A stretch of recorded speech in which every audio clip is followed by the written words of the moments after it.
కుటుంబ వ్యవస్థలు ఈరోజు విచ్ఛిన్నమైపోతున్నాయి. ఒకరినొకరు తెలుసుకునే పరిస్థితి లేదు.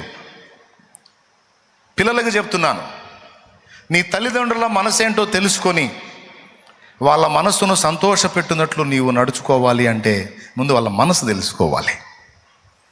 వాళ్ళ ఆశలు, వాళ్ళ ఆశయాలు, నీ విషయంలో వాళ్ళు పెట్టుకున్నటువంటి కోరికలు, సబబైనవన్నీ కూడా తీర్చడానికి నువ్వు సిద్ధపడాలి. ముందు నీ తల్లిదండ్రుల కోరిక నువ్వు తీర్చాలంటే అసలు వాళ్ళు ఏం కోరారో నీకు తెలుసుకోవాలి కదా. ఏమంటావండి? నువ్వు భార్యాభర్తగా జీవిస్తున్నావు.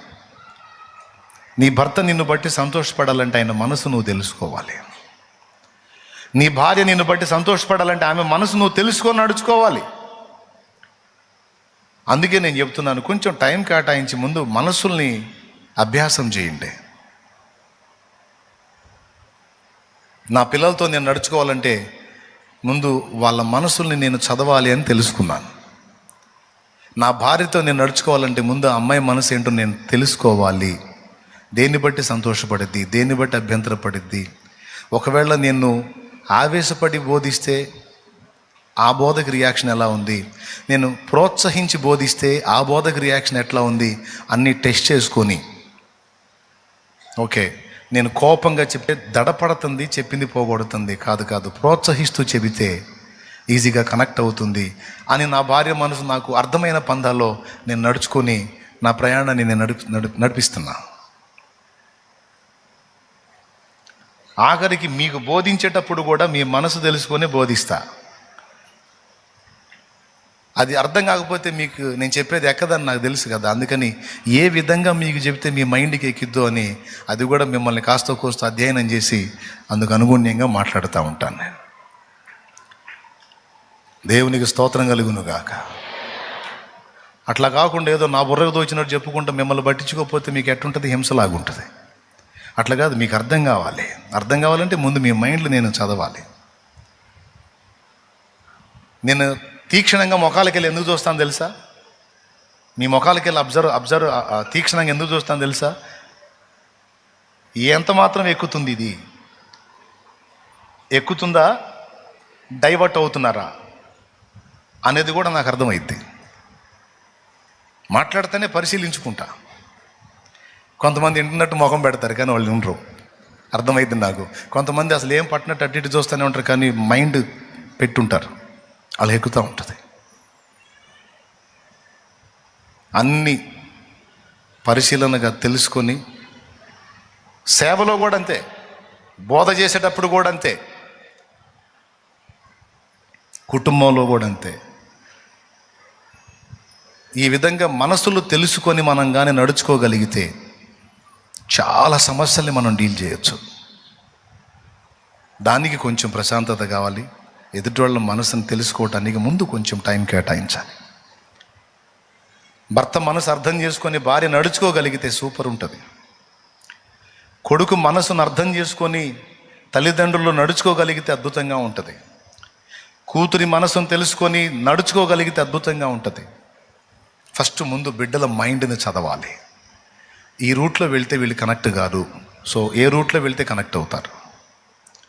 కొంతమందిని గద్దిస్తే భయపడి లోబడతారు, కొంతమందిని గద్దిస్తే రివర్స్ అవుతారు, ఇంకెక్కువ సైకోల్లా మారుతారు.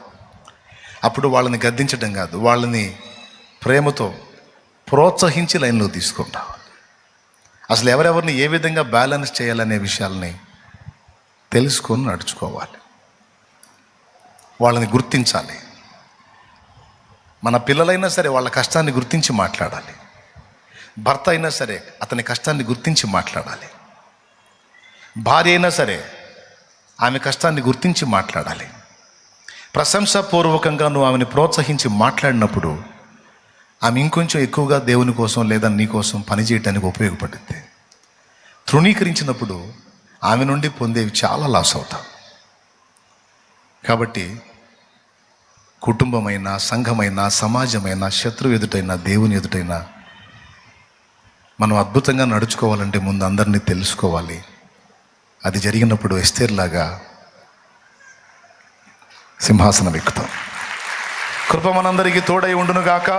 వాక్యాన్ని బట్టి తెలుసుకున్నారు కదా? నీ కొరకే తన ప్రాణము పెట్టిన ప్రేమను చూడమ్మా, నిన్ను చూడక ఉండలేని ఆ ప్రేమే నిజమమ్మా. సమాజంలో నువ్వు ఎలా నడుచుకోవాలో బైబిల్లోనే ఉంది. యేసయ్య చెప్తాడు, సామెతల గ్రంథంలో ఉంది. కుటుంబంలో ఎలా నడుచుకోవాలో యేసయ్య చెప్తాడు, బైబిల్లో పత్రికల్లో ఉంది. సంఘములో ఎలాగో ప్రవర్తించాలో పత్రికలో ఉంది. శత్రువుని ఎలా తన్నాలో పత్రికలో ఉంది. ప్రాణప్రియుడైన యేసయ్య ముందు ఎలా నడుచుకోవాలో గ్రంథములో ఉంది. కాస్త చూడండి, పరిశీలన చేయండి. ఏం లేదండి, మీరు అందరూ ఎస్తేర్లాగా రాణులు కావాలని. అంటే ఇప్పుడు సింహాసనాలు లేవులే, అక్కడున్నాయి. ఇక్కడ సింహాసనం ఎక్కకపోయినా ఎస్తేరు చూడండి, ఒక అనాథ పిల్ల, కోట్లాది మందికి దీవెనైంది.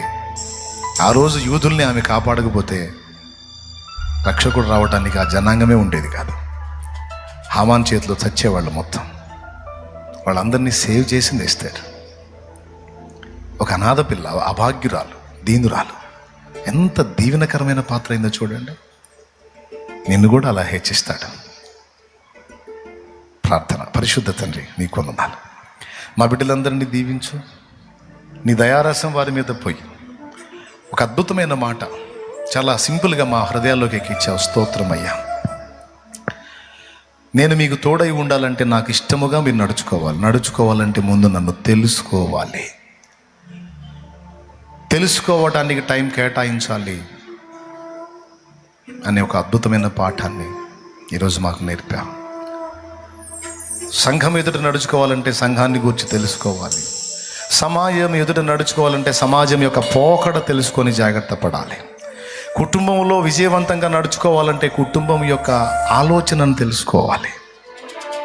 శత్రువుని నిర్జించాలంటే, శత్రువుని తొక్కేయాలంటే వాడి కదలికల్ని తెలుసుకోవాలి. అన్నిటికంటే ముఖ్యంగా దేవా, నీ ఎదుట నడుచుకొని నీవు తోడై ఉండి అన్ని విషయాల్లో విజయాలు పొందాలంటే నిన్ను తెలుసుకోవాలి. నువ్వు కూడా నన్ను పరిశీలనగా తెలుసుకొనుట ఎంతో ఆనందించే వాళ్ళ విషయమే నేను సంతోషపడుతున్నాను అన్నా. మా బిడ్డలందరికీ ఈ విషయంలో చైతన్యం దయచేయండి. నిన్ను పరిశీలనగా తెలుసుకొని నడుచుకునే కృప మాకు అందరికీ దయచేయండి. మా వైఫల్యాలు కూడా విజయాలుగా మారుస్తున్నందుకు నీకు వందనాలు చెల్లిస్తున్నాం. కృతజ్ఞతా స్తోత్రాలు చెల్లిస్తున్నాం. దుష్టునికి ఎడమీయక, చావుకి లోబడక నాయన నేను బ్రతికుండి నీ క్రియలను వివరిస్తాననే తెగింపు, ధైర్యము, బిడ్డలకు విశ్వాసము దయచేయను. సమస్త విషయాల్లో నువ్వేం చేస్తే ఇష్టపడతావో, ఏం చేస్తే నీకు నచ్చదో అది తెలుసుకొని ప్రతి విషయంలో యోసేపులాగా, దానియేలులాగా, దావీదులాగా దిద్దుకొని బ్రతికి నీ కృప పొందినట్లు సహాయము చేయమని యేసు నామములో వేడుచున్నాము తండ్రి. పరలోకమందున్న మా తండ్రి, నీ నామం పరిశుద్ధపరచబడును గాక, నీ రాజ్యం మాకు వచ్చుగాక, నీ చిత్తం పరలోకమందు నెరవేర్చినట్లు భూమి యందును నెరవేరును గాక. మాకు కావలసిన అనుదిన ఆహారం నేడు మాకు దయచేయి. మా పట్ల అపరాధం చేసిన వారిని మేము క్షమించున్న రీతి నీ మా అపరాధములు క్షమించు. మమ్మల్ని శోధనలోనికి దేక దుష్టి నుండి, కీడు నుండి తప్పించు. ఎందుచేతనగా రాజ్యము, బలము, మహిమ, శక్తి సర్వం నిరంతరం నీవై ఉన్నావు తండ్రి. మన తండ్రి అయిన దేవుని ప్రేమ, ఆయన ప్రియ కుమారుడు, మనందరి ప్రాణ ప్రియుడు, రక్షకుడైన యేసయ్య శాశ్వత నిత్య కృప, పరిశుద్ధాత్మతోడి మనోహర దివ్య సహవాసం, సమాధానం సమకూడిన మనకు సకల పరిశుద్ధులకు, సార్వత్రిక సంఘమంతటికి సదా తోడి నిత్యత్వంలో చేరు పర్యంతము మనల్ని నడిపించునుగాక. ప్రభు మనసేమిటో మనకు తెలుపునుగాక, ఆ చొప్పున నడుచుకునే బలమిచ్చునుగాక. యేసు రక్తమునకు చేయి, యేసు రక్తమునకు, యేసు నామమునకు సంపూర్ణ విజయం కలుగునుగాక. ఆమేన్. లైవ్ ద్వారా ఇక్కడుండి వీక్షించిన బిడ్డలు ఎవరు ఏ శ్రమలో, శోధనలో, బాధలో ఉన్నారో వాటన్నిటి నుంచి బిడ్డల్ని విడిపించు. వారి రోగములను స్వస్థపరచు. వారు తెచ్చిన నూనె నీ శక్తితో నింపు. వినియోగించి ప్రార్థించడం ద్వారా స్వస్థత చేకూర్చు. నీ బిడ్డలు ఆవేశపడకుండా ఏదైనా ముందు తెలుసుకొని మాట్లాడటం, తెలుసుకొని నడుచుకోవటం, తెలుసుకొని అడుగులు వేయటం అనే ముఖ్య ఘట్టాన్ని సాధన చేసి జయం పొందే కృప దయచేయమని యేసు నామములో పొంది ఉన్నాం తండ్రి.